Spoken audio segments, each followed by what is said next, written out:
So then, she was the grand dame of serial killers, the OG of female sadomasochists, and the woman who inspired not 1, not 2, but 8 black metal bands. But if you think she looks like this, you're very wrong. This is the case of Elizabeth Bathory. Welcome to Enter the Dark.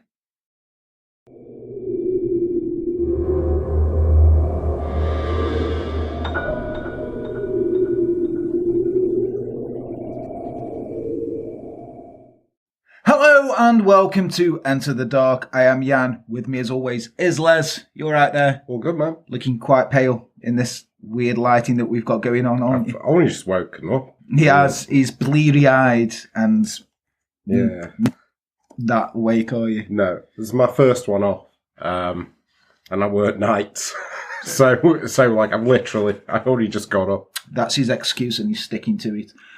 But yes, today's case is on Elizabeth Bathory. We're going to smash some, ideas about her. So if you're expecting us to be on about her bathing in blood, you're going to be very, very, very disappointed because it didn't happen. But we'll get to that. Speaking of getting to things, let me open up the big blue book of stickers, which has our Patreons in, where we have to say hello to them. We have got Hannah Blue Harrington, Amanda Champagne, Astoria Crowley, Amy Emma and Jet Coleman, Sashi Johnson, Lisa Dempsey, Marie T. Jensen, Casey the Cannibal, Misty Day, Becky Louise, Izzy from the Clink, Jules Henderson, James Harrington, Mr. Crow, Richard Beccarelli, Michelle Hudson, and Alicia Lou Allen. Well done. Also, Kooky. Thank you. And also, Fire Pixie. Yay. Hello. Welcome to Fire the Sick Pixie. Book family. Yes, so then, as I said, let me grab this magazine cover again. This is how she's generally portrayed.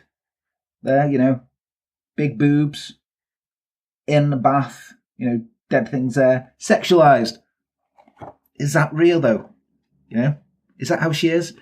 Let's delve into history to find out.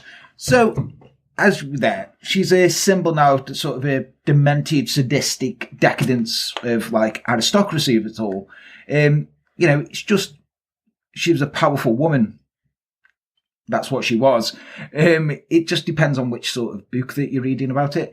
We don't have everything to charge her with the crimes that they say she's got, but there were rumours of a lost diary somewhere in Hungary, and also there are scholars who want to clear her name, say she didn't do anything about this. But loads people vanished, and centuries later, we haven't got any. We can't go in and do forensics or anything.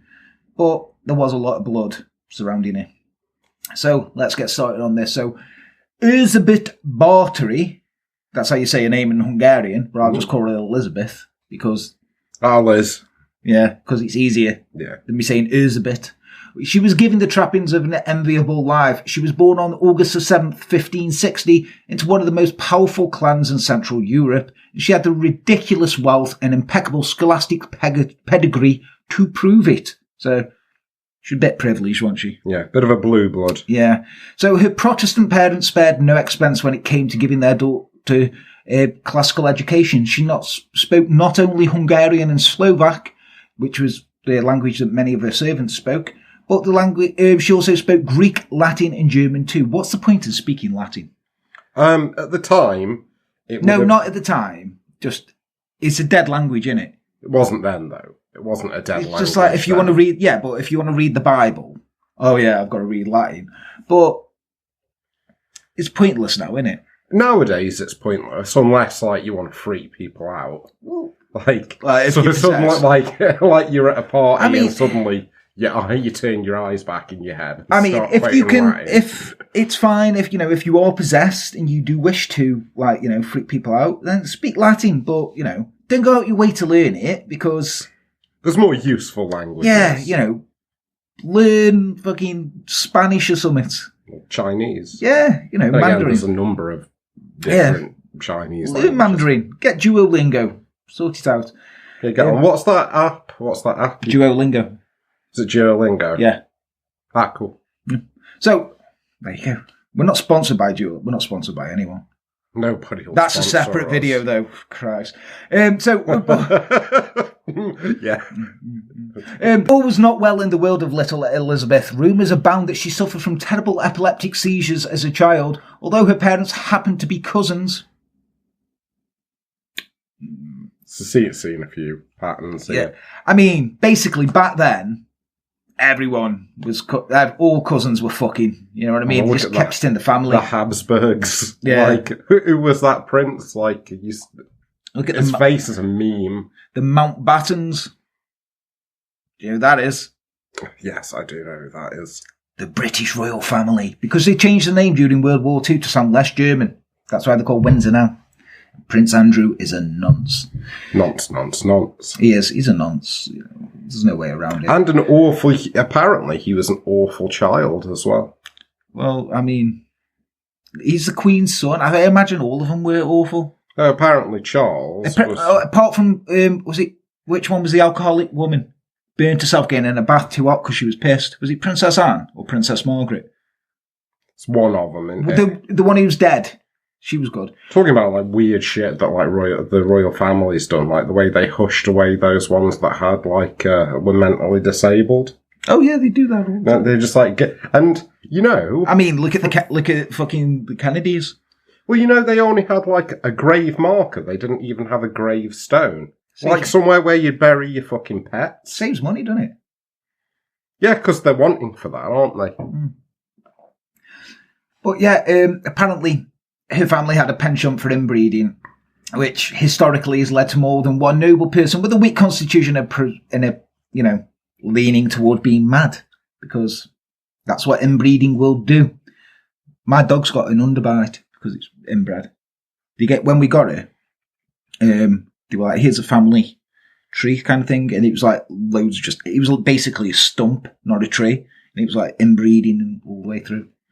She's like, sorry, Sabrina. Legend has it, though, Elizabeth witnessed some terrible things during her childhood, like the ghastly sight of a man getting sewn into the stomach of a horse. His crime? Theft. As the story goes, little Elizabeth cackled at the sight of the peasant's head sticking out of the horse's body. I mean, that doesn't mean that she's crazy. That's just fucking funny. It is kind of You got funny. a horse walking around and the guy's head like, help me out, I'm stuck in an horse. My life is misery and pain. I was hungry, I just stole an apple. Oh, that'd be fucking ace. Look, it's Mr. Ed. Mr. Dead. Many of the folkloric anecdotes about her childhood are attempts to explain her later crimes, but regardless of the particulars, Elizabeth probably did see a good deal of violence and went to a few executions because, that's what you do. It was also acceptable to beat your servants in those days, according to Hungarian law. Hungarian Raw. Yeah. Peasants, not Monday Night Raw. Yeah. Peasants were property of the nobles, and it's also likely that Elizabeth would have attended the occasional public execution. Now, she wasn't just smart and freakishly unbothered by violence. Elizabeth was also really, really, really pretty. Now, there's a portrait from her from 1585, which you can look at, which depicts a haunted, delicate beauty with high white forehead. And what they used to do then was, not like Les. No, he doesn't need to do this. He's just got a big forehead anyway. I've got a big forehead. Yeah, it's called a receding hairline, Les. Yeah. But what women of the time did was they used to pluck the hairs out of the forehead to give them. Apparently, it was more aristocratic. If you look at Queen Elizabeth I, the ginger one, with the bad teeth, Henry VIII's daughter, she had a massive forehead because she was like.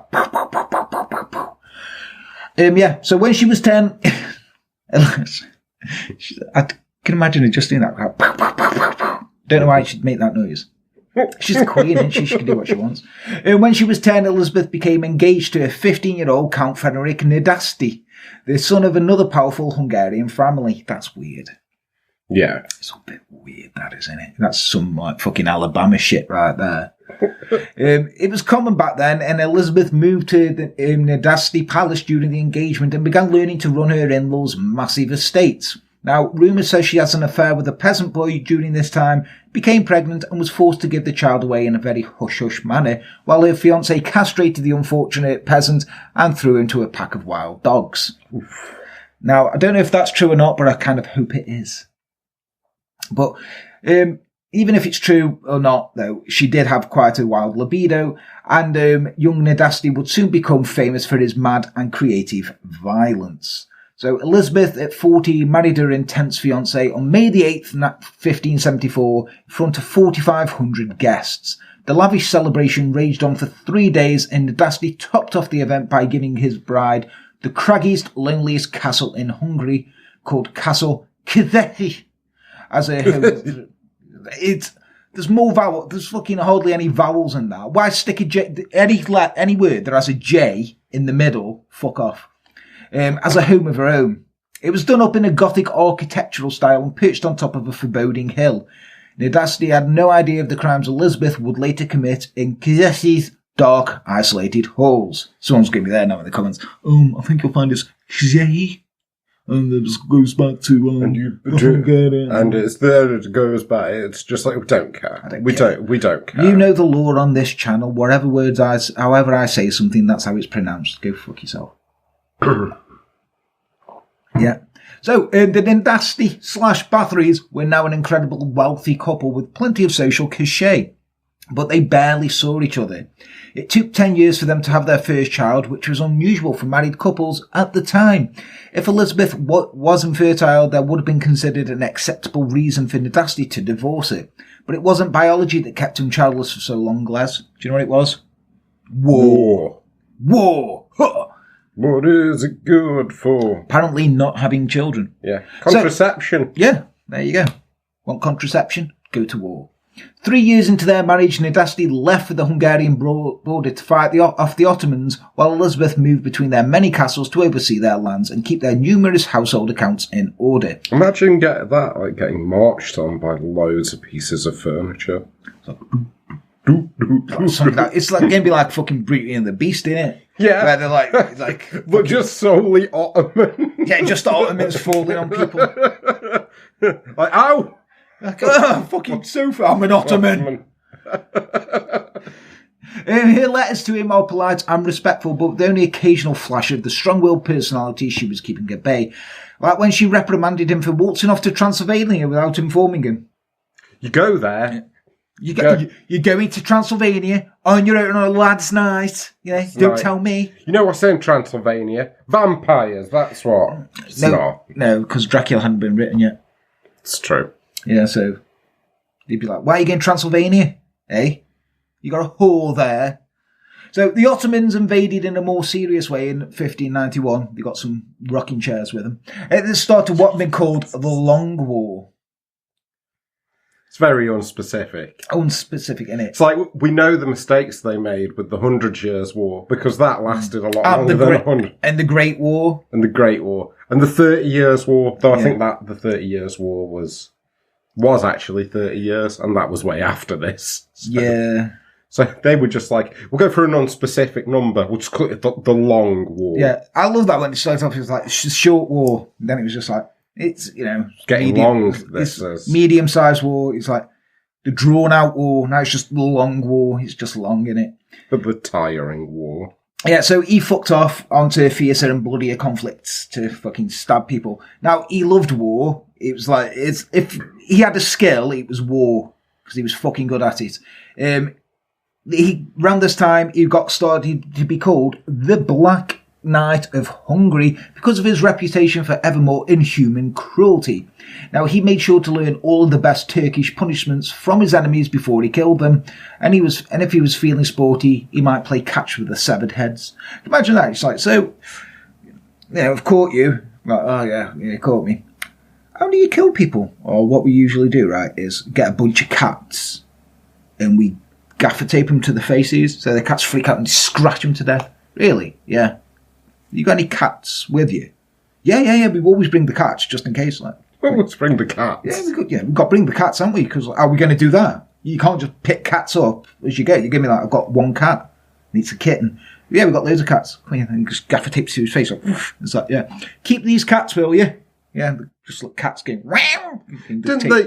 That's quite funny, actually, because like in ancient times, it might have been a Persian army or something, which would be hilarious if it was cats. But they invaded like Egypt, and like they took a load of cats because they knew that the Egyptians wouldn't harm cats, so they just let these cats roam in front of their army or something. So the Egyptians were like, Can't do anything. We can't hurt the cats. It's a thing, though, isn't it? You know, if you like an army, we can't kill badgers. Have an army of badgers in front of you. I mean, you should just have an army of badgers anyway, because them things are fucking hard. Fucking honey badgers. Honey badgers. They're just the most disrespectful fucking... They are. They're just fucking... creatures They're just ever. dicks. And, like, for any, like, animal to make a bowl cut intimidating. Yeah. Honey badgers are fucking ace. The best time we ever had at work was when we went in early on a Sunday morning, and it was like 5:30 in the morning, and we were working, and there was a documentary on the TV about honey badgers. Stoffel, was that the one about Stoffel, the honey badger? Is that the one who, like, gets that, like... The broom and like, climbs out. Like, gets a broom in his claws, puts it against the wall, climbs up it, and fucks off out of his pen. And then he'd go and invade, like the fucking park ranger's house, opened up the fridge, ate the bacon, and then just took a piss and left. Yeah, the honey badger he don't give no fucks. Yeah. Honey badgers are just like, yeah, fuck you. They don't give a shit. So, they're just great, aren't they? It's like we could just do a whole episode on the belligerence of honey badgers. Oh, that'd be a good episode. No, it wouldn't. Everyone's like, this is a murder channel. It's like we should just... Yeah, but, you know, we like honey badgers. They're great. So, the Long War was draining Hungary's wealth so steadily that the ruling Habsburg family found themselves short on cash. But Elizabeth never felt the pinch of wartime because Nadasti kept sending her a steady stream of Ottoman treasures. So Nadasti Bathory's grew so rich, in fact, that they ended up loaning money to the Habsburgs so Hungary could continue to fight. So basically, the King of Hungary was in debt to Elizabeth and Nadasti. So that's going to make them feel probably invincible. Like, you know, the king, king owes us money. I have a feeling, though, it's a bit of a double-edged sword, isn't it? That, like, yeah, like, we gave the king, like, shitload of money, he's in our debt. It's like, here's the king, though. Here's the king. Yeah, but they can't fight this war without them. Yeah, that's true. And this long war would have been the short war. The short, poor war, because they had no money. It's like, we're running out of money, what do we do? I think our current nation is probably learning that. Yeah. So, while Elizabeth and Nadasti didn't see much of each other in those days, they carved out time to bond over a very specific mutual interest, which was torturing young servant girls. Now, Nadasti, of course, was more than familiar with violence. Now, because you don't get to be the Black Knight of Hungary, you know, without skewering a few enemies on your way to the top, do you? Really. And Elizabeth had already had her fair share of experience with punishment, given that she was in charge of hundreds of peasants on a daily basis.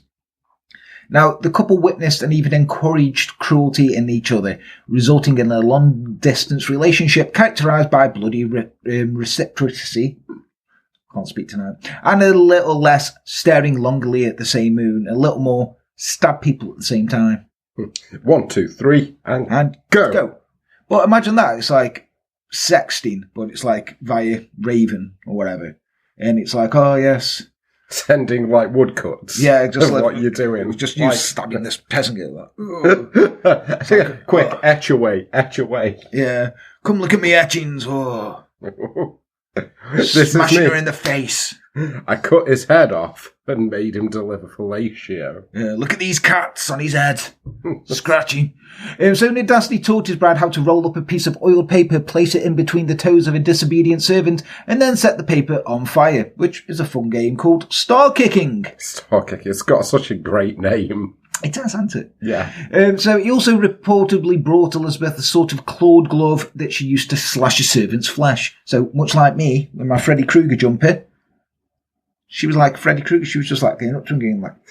I like to think like it was dead ornate. Like you remember them, like what were they called? Armor rings. Yeah. You used to be able to get. No fucking goths. Used to like you'd always have a goth lad with one, and he'd go up to girls going, "Let me scratch you." Yeah, and like you'd be like, "You fucking nonce, get away from him." It's like that chick's 13. Leave it alone. It's like back in the day. It's like that was enigmatic. It's like now that's #MeToo. Yeah. Many goth men nowadays would be locked up. There's a lot of goth men, I feel like, who used to frequent the sort of pubs and clubs we'd go to, who have probably been retroactively cancelled, and if not, received some jail time. Mm-hmm. I almost said one name there. I saw. I was like, Magic Candy. He once allegedly covered a young girl with honey and forced her to stand outside so she'd be incessantly stung by insects. In short, the Black Knight was a cunt. He was. That is cunty behaviour. It's cuntish behaviour, but Elizabeth loved it. Really? More honey. Yeah, more honey. Honey badgers. See? So, now Nadasti wasn't Elizabeth's only sparring partner either. In 1601, a mysterious woman named Anna Darvolia joined their household as Elizabeth's companion. Now, locals described her as a wild beast in female form, and she was rumoured to be a witch. I mean, everyone's a witch, aren't they? To be honest. Here's me picture again of the witches.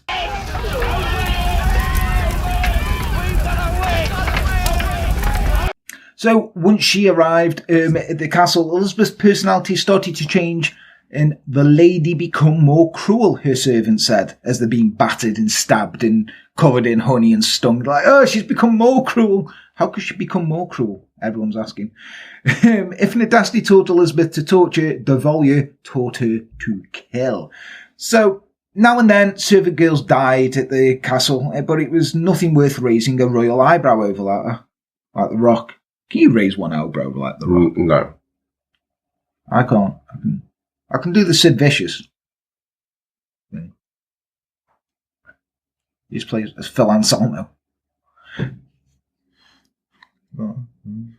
Sorry, I thought you meant like Psycho Sid from wrestling, but no, the different Sid Vicious. Bass player from the Sex Pistols killed his girlfriend and then took a heroin overdose. Yeah. I figured that was the one. Johnny Rotten's fault, that is, you know. Yeah. Not only is he a big conservative now, who is a massive knob, he also introduced Sid Vicious to Nancy Spungen, and she got him addicted to heroin. Apparently, he was a lovely boy, Sid Vicious was. And when his mum was getting his ashes from America, she dropped him in Heathrow Airport, and the air conditioning sucked them all up. Really? Yeah, so his ashes were circulating in Heathrow Airport. His real name was Simon Ritchie. Oh. And Kurt Cobain used to sign into hotels with Simon Ritchie. There you go. More Nirvana facts for you all. Yeah, so in the eyes of a... Went off on a tangent. Yeah, a little bit. So in the eyes of a ruling class, these young peasants were utterly disposable. After an anti-feudalist uprising was squelched in 1514, a new Hungarian legal code called the Tripartium reduced the rights of peasants and serfs to almost nothing, while protecting the nobles who abused them. Elizabeth wasn't just sheltered by the law, she was above the law. Basically, I am the law. Yeah, she's Judge Dredd. I am the law. Law. I mean, which film's better? The Sylvester Stallone Judge Dredd or the Carl Urban Judge Dredd? You know, like, I prefer the Carl Urban one because it's closer to... Me too. It's closer to the comics. And it's got more of that vibe. But I don't hate the Sylvester Stallone one. The Sylvester Stallone one is fun. It's Sylvester Stallone's best film, Demolition Man. And the Sylvester Stallone one, there's a cameo from Hammerstein, one of the ABC Warriors. There we go. So, by this point, the King of Hungary had been forced to borrow money from the Bathories so many times that Elizabeth was basically untouchable. At the time of Nadasti's death, the king owed him almost 18,000 gulden, which was practically an unpayable debt. So, essentially, they could do what they wanted to because the king can't pay this debt off. And if they do, they're going to go, right, pay me this debt. It's quite interesting in terms of, like, the finances in, like, these times, because when you take inflation into account, a lot of these lords would have been far richer than, like, the richest people nowadays. Oh, yeah. It's ridiculous. So, tucked away in a craggy island on the hill... Craggy Island. Sorry, Craggy Castle. Sorry, I'm just thinking Father Ted there. Elizabeth could do whatever she wanted. It isn't to say that nobody noticed anything, though. Local pastors grew suspicious when Elizabeth kept asking them to perform funeral rites for servant girls who died of cholera or unknown and mysterious causes. Cholera.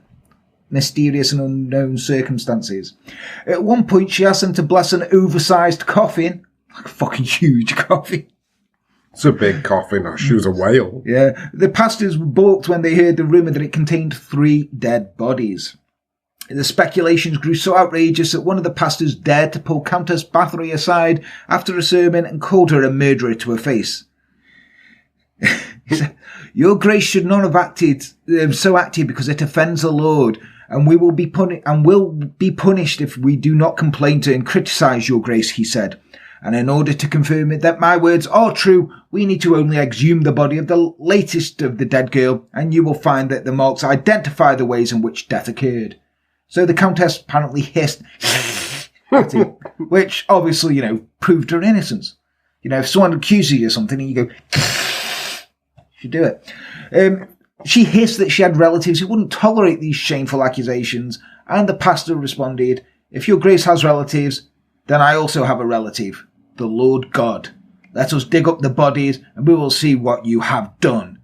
So she stormed out the church, and eventually Enterthedark managed to appease the pastor, but he couldn't cover for Elizabeth forever.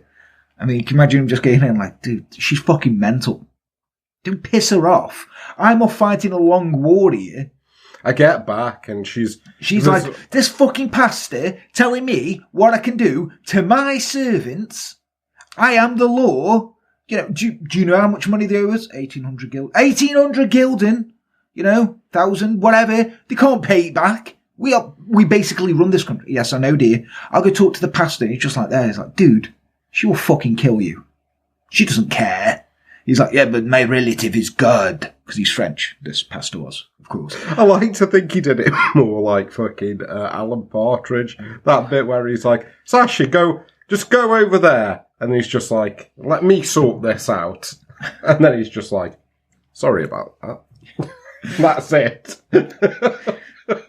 So death once again rained upon Elizabeth, but this time it was her husband. He died of illness when she was 44 years old. Again, servants noticed a change in her. She was growing more and more violent, insatiably so. Maybe it was the stress, she was now managing extensive properties without the quick income of the spoils of the long war. Maybe she was recoiling in horror at the aging process. Legend has it she was incredibly vain. Or maybe that some latent psychosis from that infamous inbreeding, between cousins. But began to rear its head either way. What had started as a shared hobby with the Nadasti and Darvolia quickly turned into a full-blown obsession, and Elizabeth became fanatical about torturing and killing young girls. So she reaped them from the town surrounding her various castles, nubile peasant children with strong expendable bodies, and when she was finished with them, she flung them back over the castle walls to be eaten by wolves. Yeet! Literally like catapult, like yeet! Do kids still say yeet? I think so. I'm not sure if they do, but we're saying yeet because obviously we're cool. As before, Elizabeth didn't work alone. Along with Anna Darvolia, she gathered a gruesome torture squad. It's a rap group.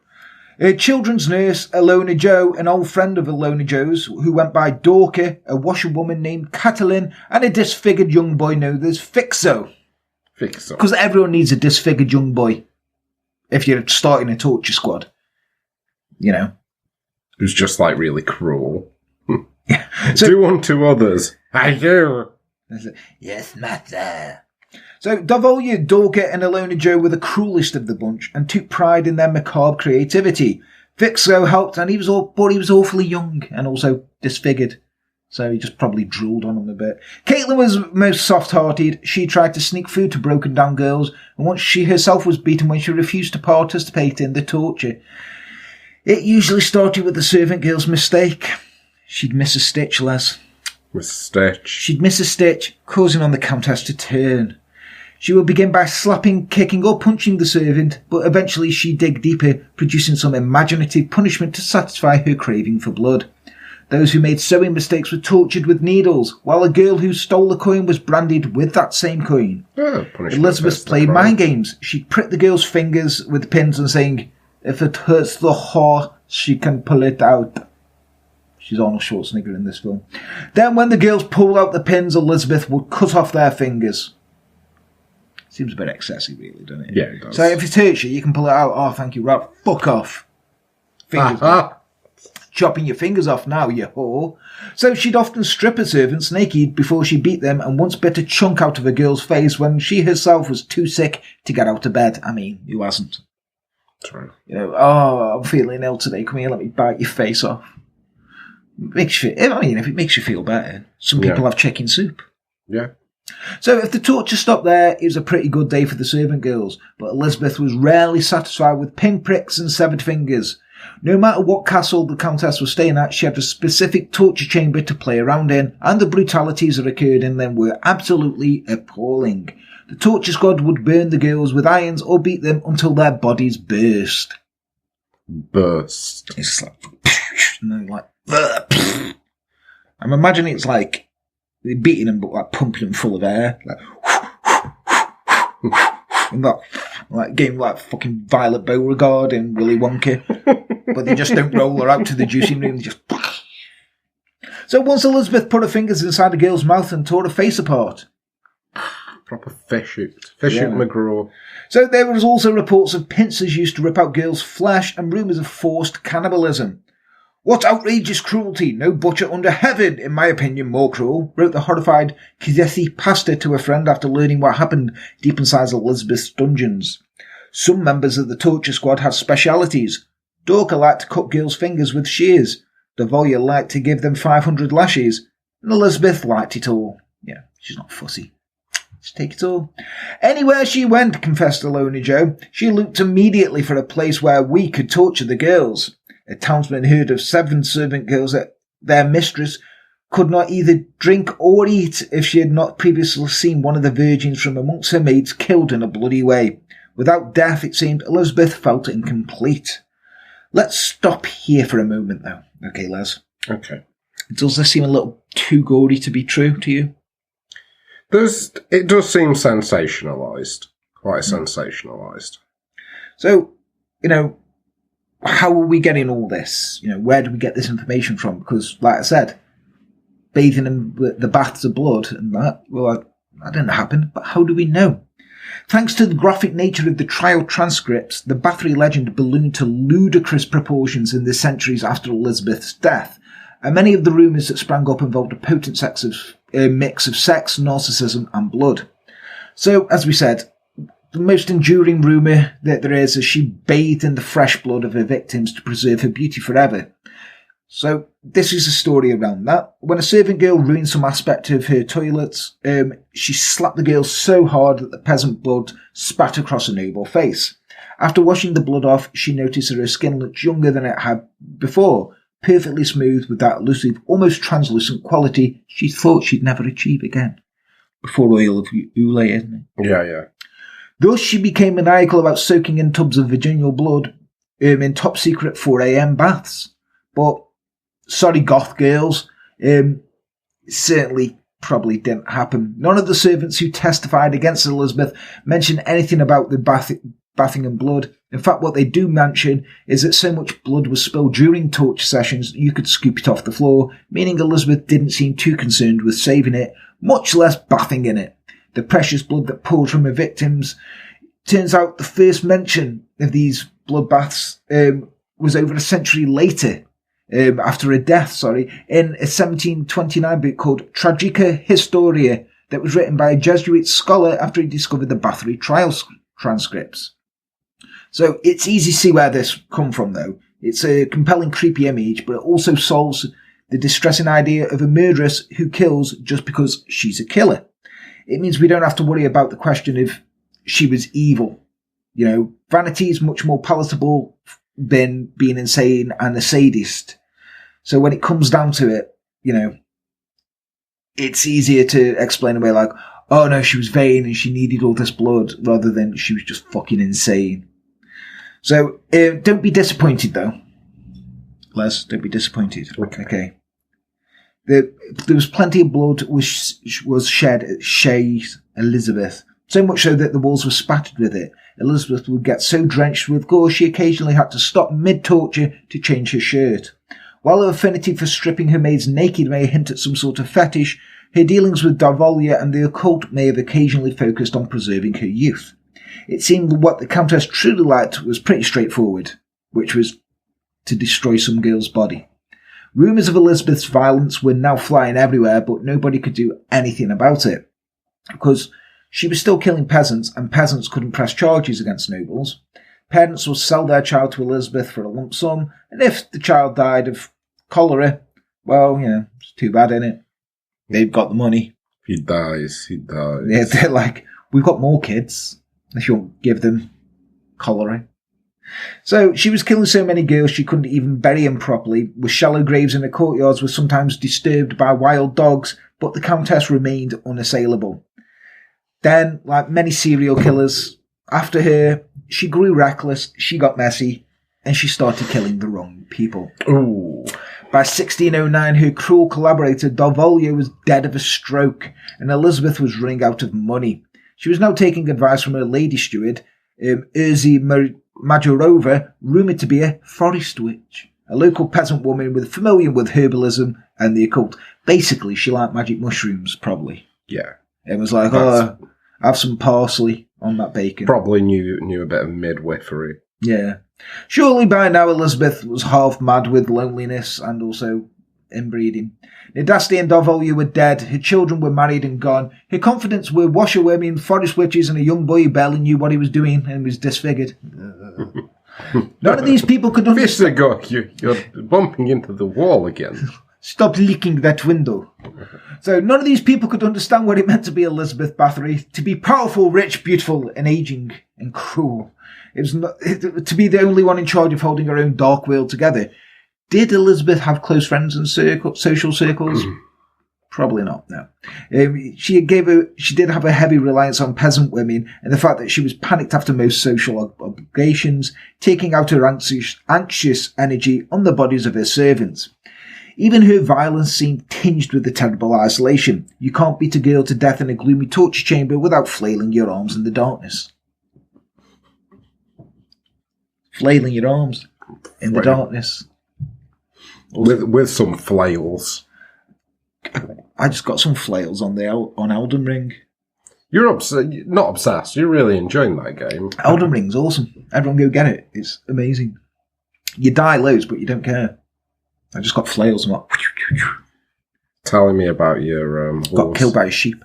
It's not a horse, it's a spectral steed called Torrent. That was given to you by what, your finger maiden? My finger maiden. What? It just sounds funny. She's a finger maiden. Anyway, by 1609, Elizabeth decided she needed more money and supposedly a source of better, richer blood. A folkloric version of this story said that peasant blood was no longer staving off the Countess's aging, so the forest witch Majorova suggested that the blood of noble girls might be more effective. Essentially, though, she was running out of people to kill. Parents were beginning to actively hide their daughters from when she came through town looking for workers, and she was also feeling a bit rash, a little bit vengeful. But there was just one problem. Peasants were easy to deal with, but nobles would definitely notice if their daughters went missing. So she hit on a brilliant idea. She would open a finishing school for young women called a gymnasium. Gymnasium. The fees for this counterfeit gymnasium would provide Elizabeth with some much-needed liquidity, and the daughters of nobles would provide exactly what she needed them to provide. Killing things. She didn't bother thinking this plan through to its logical conclusions. Tens of dead girls, powerful parents, crazed with worry. She just ushered in more of them. It was like, come on. And then, technically it was a finishing school because she'd finished them off. When the wealthy parents began inquiring about the state of their offspring, Elizabeth's bizarre excuse put everyone on edge. She claimed there were no girls left on the premises because all the girls had been so jealous of her classmates' jewellery she'd murdered every single one of them, and then that girl had committed suicide. Committed suicide? Yeah, she murdered everyone, then committed suicide. Yeah. Because she was jealous of the jewellery. And she had cholera. Needless to say, the Countess wasn't convincing anyone at this point. In fact, people were beginning to see horrifying evidence of her crimes right in front of them. Girls with bruised bodies running errands in town, girls with burned hands scrambling into Elizabeth's carriage, and girls with disfigured faces walking dejectedly into the Countess's entourage, and even a girl who escaped from the castle and ran into town with a knife still quivering in her foot. So she's like... Now noble blood had been shed on the noble families were crying out this was enough for the king. He decided to move against Elizabeth. So in February 1610, the king ordered his Palatine, Georgi Thurzo, to begin an investigation against Countess Bathory. Now, this was a bit awkward for Thurzo, because he was one of Fenric Nadasti's best friends. The two were so close, in fact, that when Nadasti was on his deathbed, he asked Thurzo to protect his wife. And now Thurzo was being asked to shake all the skeletons from her closet. But he was a loyal subject of the king, so he forged ahead with this investigation, determined to uncover the truth while still treating Elizabeth as fairly as possible. So he's like... Fucking snack. Yeah, snack. It's just her and the kids from now on, innit? She's like, everything alright? Oh, raven me, babe. Hundreds of people affirmed the rumours of Elizabeth's terrible violence, placing the number of dead girls around 175 to 200. They spoke of seeing bloodstains on the walls, of hearing screams and the sounds of beatings. None of the people Thurzo spoke to, though, were actual eyewitnesses, but many of them had seen the high number of burials taking place around the castle, and had noticed that certain parts of Elizabeth's estates were always guarded carefully. Convinced that Elizabeth was guilty, but torn about his promise to her dead husband, Thurzo wrote to Elizabeth's son and son-in-laws, asking for their advice. The men reached a secret decision. Thurzo could investigate the crimes as long as he promised Elizabeth would never be brought to trial. She could be locked up and her servants could be interrogated, but her family wanted to avoid the spectacle of having their mad countess take the stand. Prince Andrew, innit? Mm-hmm. Just give him loads of money. Say, I never met him. Here's 12 million pictures of me mum. 12 million for... Yeah, he's never met slept with me. He's never slept with me. He never met me. Give me 12 million quid. Has he got his stuff back? Or is he still not a royal now? No, he's still not a royal. Which is like, his mum's like, you fucking nonce. I've just had to pay 12 million quid for you. My pictures, literally, her face is on all that money she had to give. She had to pay 2 million. The Queen has. Well, I say the Queen. Us taxpayers have paid it. Because he fucked a young girl. Elizabeth's children didn't bother to insist she was innocent. Public punishment would shame us all, wrote her son-in-law. By December, Thurzo was almost ready to act, but before he could arrest such a powerful woman, he had to be completely certain she was guilty. So he invited himself and the king over to the castle for Christmas Eve dinner. We're coming for dinner. Why? Because we are. Because it's Christmas. And he owes you money. So, he's trying to keep you on his good side. Elizabeth acted like a gracious hostess, but she was barely holding it together and ended the night by serving the men a mysterious grey cake she'd cooked up with her forest witch, marriage over. The cake was shaped like a pretzel and had communion wafer in the centre. Once the men tasted it, they became sick, and convinced she was trying to poison them, left right away. Time to go. Yeah, it's like,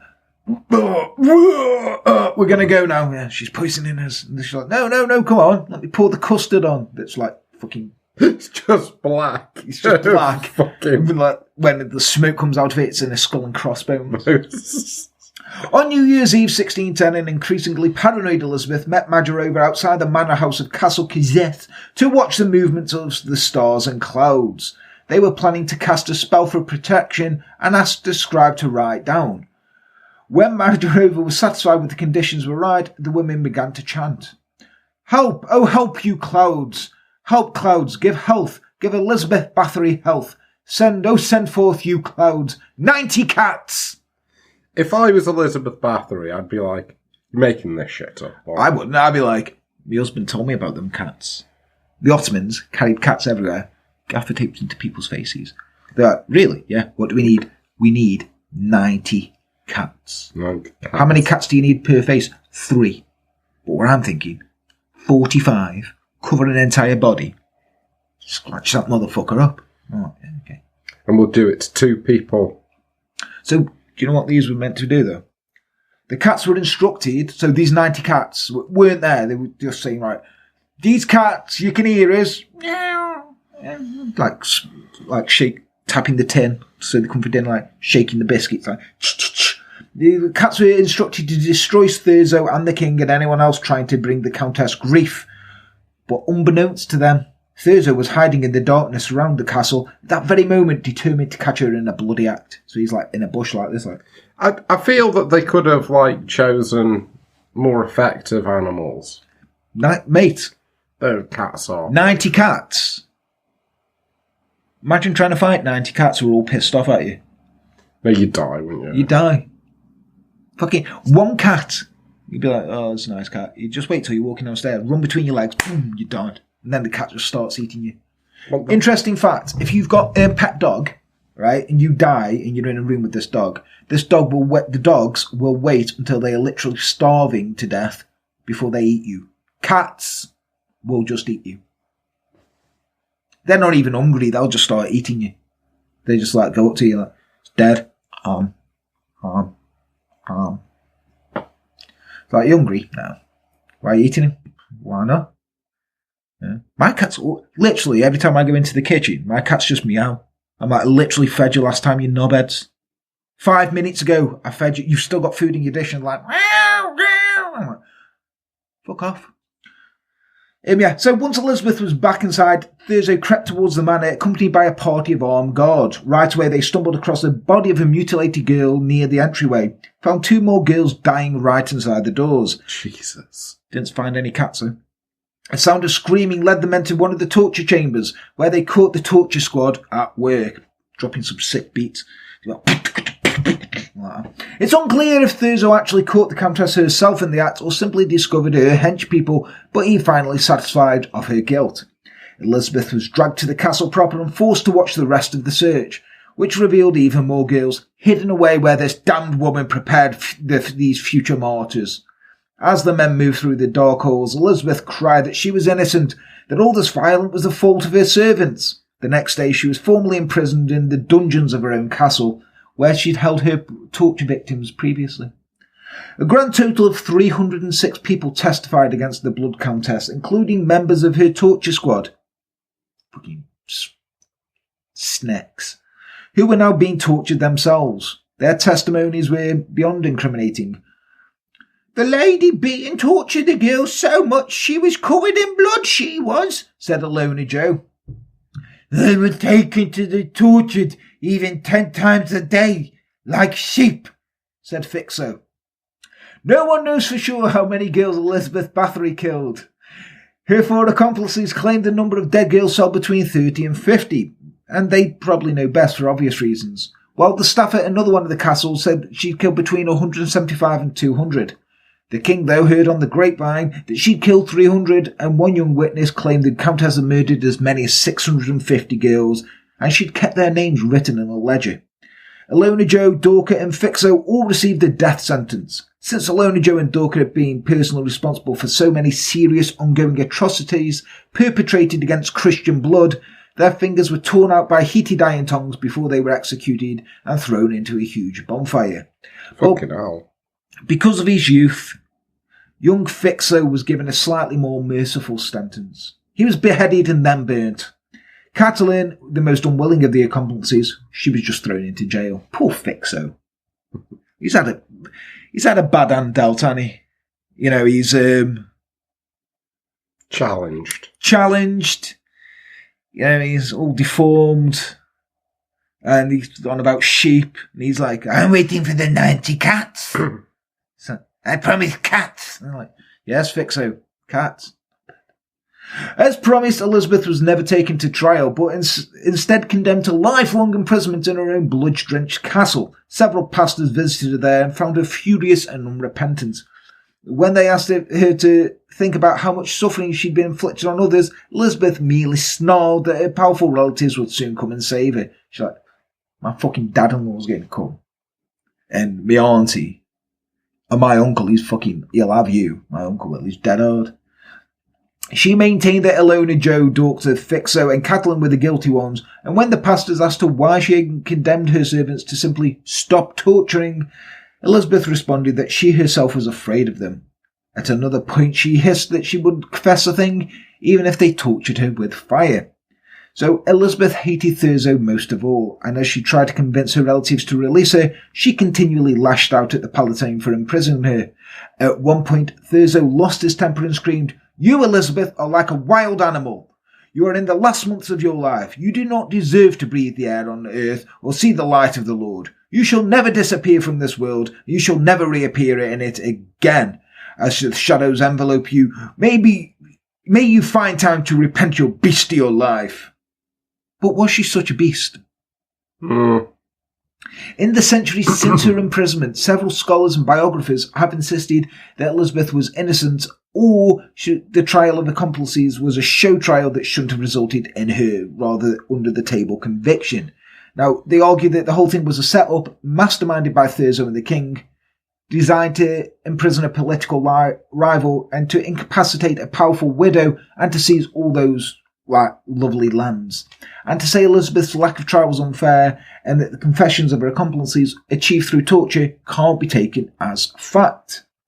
But many of the cries about Elizabeth's innocence don't take into account certain cultural and historical factors, like the agreement between Thurzo and the Bathory children to avoid trial, or the fact that the torture was a common part of inquisitional trials like this one and would not have been considered strange or suspicious at the time. So these were violent times all round. It's made pretty obvious the fact that Alona Joe and Dorky had their fingers torn off as part of an official sentence. That's not like, oh, we'll just do that. That's like, right. So it's like when they're like, oh, you're going to do 40 hours of community service. It's like, yeah, we're going to rip your fingers off with hot tongs and then kill you. Like, oh, okay. The argument that the king wanted to seize all the wealth and cancel his debt to them doesn't hold water either, because Nedasti died, his 6-year-old son would have become the owner of the estates in name and when the boy turned 14 in practice. By the time Elizabeth was arrested, she no longer owned those vast swathes of Bathory and Nedasti land, and the king would have had to imprison the whole family in order to claim the fortune and cancel his debt. Plus, under the rules of tripartium, Thurzo was not allowed to gain any material wealth from prosecuting Elizabeth, so he couldn't have been framing her just to get rich, because he can't profit from it.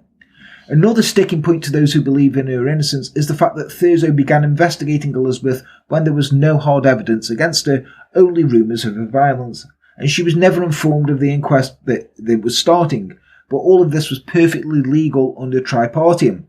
Thurzo was simply enacting something called a common inquest, intended to determine whether or not a crime had been committed. It was a standard way to gather evidence against nobles before informing them that they were about to be dragged into court, imprisoned in their own dungeons, as this case may be. All this is not to say that Elizabeth was absolutely the flesh-eating, blood-bathing ogre the court believed her to be. Much of the testimony against her was hearsay, and the confessions achieved through torture will always be rather suspect. There was obviously a lot of misinformation swirling around the whole affair, like the part about the 650 dead girls. Now, there's loads more theories about why the king would have wanted to frame her. She was a Protestant, he was Catholic, she was a powerful woman. Powerful women don't do well in history. Well, nowadays, usually. There's far too many we can get into here. Maybe someday someone will uncover a ledger of the victims written in her handwriting, but until then we're pretty much in the dark about how many she did actually kill. So with Elizabeth imprisoned, all legal documentation about the trials was sealed. The Countess was put under house arrest in her own castle. Parliament decreed that her name would no longer be spoken of in society, and the towns around Countess grew quiet for the next 100 years. Now, despite the court's best efforts to act as though Elizabeth Bathory had never existed, her story spread and spread, especially once the trial transcripts were rediscovered in the 1720s. Now, today, she is a hugely popular figure in the world of horror, gore, and sexy vampire shit, featuring everything from the Venom single, with the... What's the notable lyric in it, Les? Can you remember it? No. Countess Bathory! To poetry, novels, and films. Now, historian Raymond McNally had even argued that it was Elizabeth herself who inspired Bram Stoker's Dracula. Now, if you go on Google Images now, go and do it, type in Elizabeth Bathory, and just see how sexualized her legend's become.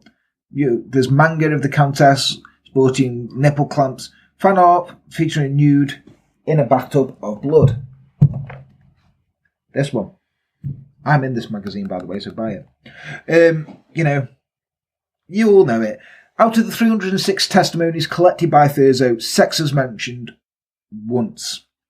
The trial was not an investigation into sexual deviance, it was an investigation into rumours of torture and death.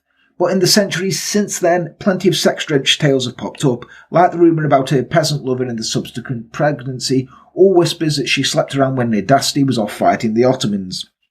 Those pesky Ottoman chairs.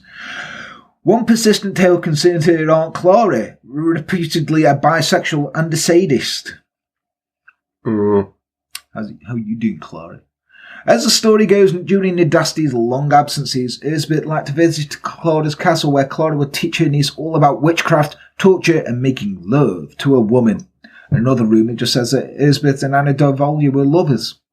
Now, his story's always got a glamour to it. Who isn't drawn to the idea of a vampiric countess with long black hair and, nude all the time with big boobs? She makes for a seductive antagonist worthy of the serpentine sound of murderess. Murderess. But stories of lovers and sadism are simply ways of making a monstrousness appealing. Essentially, she's a serial killer. She may simply have been the most frightening thing of all, she's just a heartless killer. The fan art that features a voluptuous Elizabeth with blood-spattered cleavage isn't scary. What's scary is that portrait from 1585. Her blank eyes staring down at you. Countess Elizabeth Bathory died on August 27, 1614, after complaining that her hands were cold. The last thing she did was lay down in a bed and sing beautifully. She was buried in the holy ground, but her body was later removed after residents complained and taken to the Bathory crypt. Now, the Bathory crypt was opened in 1995. There was no traces of Elizabeth in it. And thus ends the tale of Elizabeth Bathory. Elizabeth Bathory. So, what do you reckon, Les? What do I reckon? It's a history one for you, so I did history. And also, I dispelled rumours like you do. I enjoyed it, man. Yeah, I mean, it's cool, if you, like the fan art and stuff, that's cool. I don't care. I don't give a shit. It's cool, Thing is, it's like all that sort of stuff. I've always said this, it gets people into history. It does. Because it's all sensational. And then, it is a bit disappointing when you kind of none of that shit happened. It's like when people get to know us. Yeah. Really. They think we're really cool, and then they get to know us, and they realise that we're quite boring. Really. Yeah. And the only reason that we share memes is because we haven't got the bodies for an OnlyFans. Yes. It's very true. I mean, if I was a hot girl, I'd have an OnlyFans like that. I'd sell pictures of my booty hole for money. But I'm not. I'm a chunky 41-year-old male. So, no booty hole pictures for you. I'm sure there's somebody out there who'd enjoy your booty hole. That was it. Calvin, who we used to work with. Hi, Calv. Yes, so that was Elizabeth Bathory. What do you think? It's a history one. What do you think? Do you like it? Do you want more? Probably going to get them, because I've already wrote the scripts. But yeah, let us know what you think about Elizabeth Bathory. Do you like, no, Jan, you're wrong. She did bath and blood. Or are you just like, thank you for fucking that off, because now I can go and tell these sad goths who I know that, they're full of shit. Anachronism these days, aren't they? It's kind of sad. You don't see them around. You do. We just don't go out. I did go to that German Expressionism exhibit in Leicester, and there were some goths there. What? You know fucking tear it up, don't you? I went to Leicester for a German Expressionist exhibit. Jesus Christ, Les. Fucking calm down a bit. Burning the candle at both ends there, are you? What's next? Crack. Anyway, if you do want to fund his German Expressionist habit, or crack, he's getting there. He's getting there. He's going to, isn't he? We're already funding his rehab for alcoholism. Yeah. You can do so by going to Patreon at www.patreon.com/enterthedark. Pledge anything from $1 all the way up to $50. If you do get $10 or more, you get to tell us a case to cover. Please get in touch with us at Facebook, Instagram, Twitter. Email us at enterthedarkpodcast@gmail.com. Check out the merch stand. We've got the T-shirt that we are doing for the Ukraine Humanitarian Foundation. All money from them does go to that. So go and buy those T-shirts for us. We are going to be doing a one with Putin's face on, saying fucking cunt or something like that in Russian writing. It's going to be funny, so you can have that on.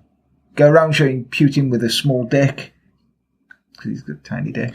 Don't you think he looks like the kid from Malcolm in the Middle, like the youngest kid? Dewey. Yeah, it looks like Dewey. Does, yeah. But yes, to my Russian friends who are out there, I hope you're staying safe and everything. I'm not going to name you because I know you could end up getting really in trouble and it's shit. So I hope you're staying safe and take care of yourselves, guys. To all our Ukrainian viewers and listeners, we have got some, because I look at the director, I hope you're fucking all okay and everything. Yeah. Just don't worry about it. Fingers crossed you'll be able, all this shit will be over soon for you. But yes, we hope you're all okay. Remember, we're not bastards. We might seem it, but we do care about you guys. So please take care and stay safe, everyone. Guys, thank you for joining us today. This one's been a cool one. Sorry I've smashed a few of your goth fantasies, but you can still knock one out to it if you want to. You know what I mean? Woman in big boobs and blood in a bath.